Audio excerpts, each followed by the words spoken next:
No, noi abbiamo accettato l'invito, che penso che magari non è un processo, perché non siamo con un processo, soltanto una risposta tecnica e nient'altro. Io ogni venerdì traduco diciamo la cerimonia, se possiamo chiamarla così, la messa, la traduco dall'arabo all'italiano.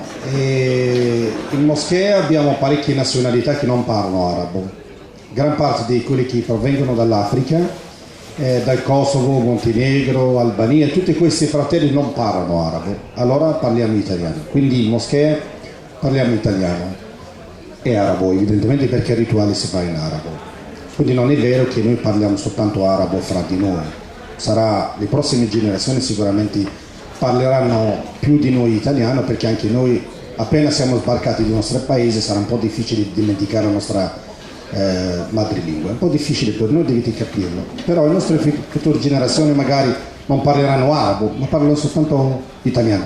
Per quanto riguarda la comunità islamica, con tutto il rispetto per l'onorevole, ma non so se ancora l'onorevole Pasil, ok, noi sappiamo che ci sono sempre di battibecco, ma però ci fa sempre piacere, basta che non si abbassa un po', ad esempio, a trattarci di ipocriti, che non va bene, capito? Dobbiamo discutere sempre a un livello un po' più alto.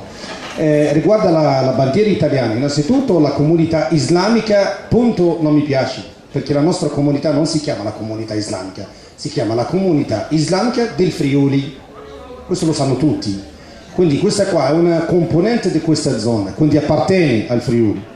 Questo uno. Due, per noi è un grande onore di avere la bandiera italiana sul centro, non è che siamo, diciamo, ci viene la nausea, non possiamo. Due, io ho assistito, come detto, il venerdì vengo sempre a tradurre, ho tradotto 2 volte. Una volta l'imam verrà un giorno e si presenterà qua, così lo conoscete. Ha parlato dei ragazzi che si mettono in piedi a via Battistici, via Roma, e ci ha detto cerca di tradurre questi ragazzi, se hanno delle compri da fare fanno gli acquisti loro, vanno via, e questo l'abbiamo detto in moschea, questo è numero 1. Numero 2, abbiamo spiegato per questo fatto di violenza, terrorismo. Io stesso, se avessi il più piccolo dubbio che ciò, non dico un terrorista, un violento al centro, già le lascio perdere, la preghiera la faccio a casa mia, Dio c'è anche a casa mia, non soltanto in moschea. Allora, noi abbiamo parlato con i fratelli che sono venuti dall'estero, ma anche questo vale anche per i non musulmani, che avere il visto dell'Italia o di qualsiasi altro paese non è obbligatorio. Io l'ho letto nel primo foglio che mi hanno dato gli italiani nel 1992, l'Italia è un paese sovrano, il visto non è un diritto. In poche parole potevano rifiutarmi il dossier, però mi hanno dato la nostra cultura, le nostre religioni, il visto lo vediamo in altra maniera, lo vedremo come fosse una stretta di mano. Allora se io ti stringo la mano e ti faccio entrare a casa mia, mi combini guai, cioè è normale. Quindi l'Italia si è rilasciato il visto a questi stranieri, in particolare gli stranieri di cultura arabo-musulmana, per noi è una stretta di mano che vivendo in questo paese non dobbiamo tradire questa stretta di mano, e nel futuro cercheremo in tutti i modi di mettere la bandiera, cerchiamo soltanto di trovare un posto adeguato per almeno dare la posizione bella per una bandiera che tutti la vedono, non è che la mettiamo soltanto nascosta o magari dietro la roba dove parla l'imam, no, cercheremo di metterla sopra. La moschea è sempre aperta, abbiamo accolto Marco, la signorina mi ricordo bene, mi ha detto mi avete proprio messo il mio agio, mi sento a casa mia, è normale, perché quello che sentiamo sui musulmani è incubizzato. Ogni tanto io mi guardo allo specchio e dico ma guarda, questo parlano di me, sono musulmani, ma io vedo che le cose un po'... Quindi noi cerchiamo di ammorbidire il dialogo. Io finisco con questo. L'apertura nostra del dialogo, e voi sapete tutti i musulmani seguono il profeta dell'Islam.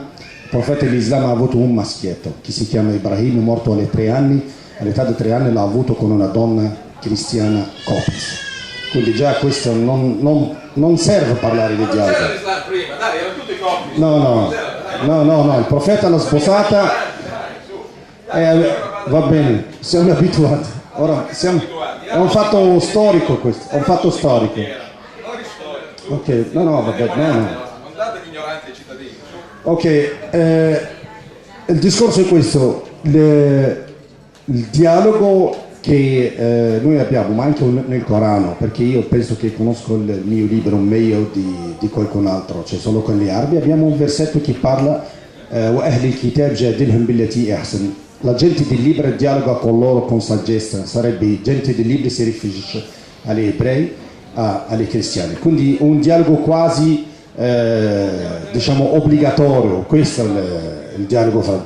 Adesso le specificità dei sciiti o sunniti o altre cose, penso per approfondire un argomento di questo tipo dobbiamo avere una seduta, speriamo che Marco prenderà l'iniziativa e cercheremo di, lo so, è un'iniziativa scottante, questo qua, come si dice la democrazia. Ho visto anche in parlamenti che la gente si prendeva a pugni e a calci, con delle battutine non è che ci fanno paura.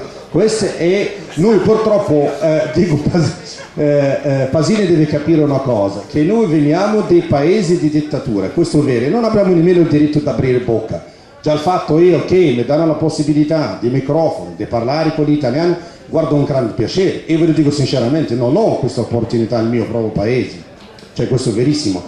Però tutto quello che dice Volpi Pasini non è sacrosanto, dice parecchie cose che mi piace, condivido pure, capito? Però essere abituati a rifiutare certe idee è del tutto normale, ma un fatto storico e cercherò di portare qualcosa scritto sul fatto.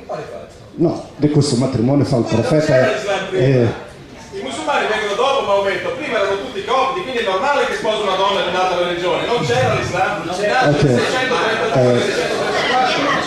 Sì. Non può pensare che ha sposato una cristiana quindi è democratica. Va bene. Porteremo qualcosa di scritto, insomma. Okay, grazie.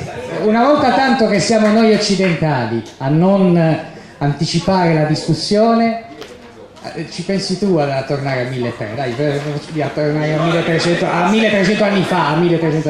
Allora, ci sono altre cose da sentire dagli ospiti, abbiamo altre domande.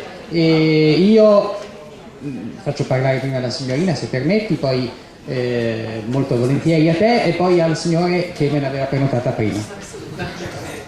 Allora, sì. Allora, io mi chiamo Michela e volevo intanto ringraziarvi per questa iniziativa di oggi che mi ha permesso di ascoltare finalmente anche i rappresentanti, insomma, dei commercianti e del quartiere a cui appartengo anch'io, no? Perché io abito in via Roma, tra l'altro da circa un anno, sono friulana, sono di Udine e ho proprio scelto di vivere in questo quartiere, ho proprio comprato lì la casa perché mi affascina molto, insomma, come quartiere. E secondo me condivido in pieno, insomma, quello che avete detto prima rispetto al cambiamento, secondo me in positivo, del quartiere, no? Secondo me è molto interessante il fatto che in questo quartiere, per esempio, ci siano ancora i piccoli negozi, che ci siano tante occasioni di incontro, perché ci sono ancora numerosi bar, e il fatto che camminando posso sentire, oltre al friulano e all'italiano, fino a 10 lingue diverse, no? Ovviamente però devo fare anche una critica costruttiva, insomma, anche al comune di Udine. Secondo me, diciamo, mancano ancora i momenti di incontro e di confronto in questo quartiere. Secondo me si potrebbe anche pensare a questa stessa iniziativa fisicamente, spazialmente, insomma, organizzata in Borgo Stazione, no? E niente, volevo anche dire un'altra cosa che diciamo, secondo me dal confronto con delle culture diverse non possiamo che crescere e arricchirci notevolmente.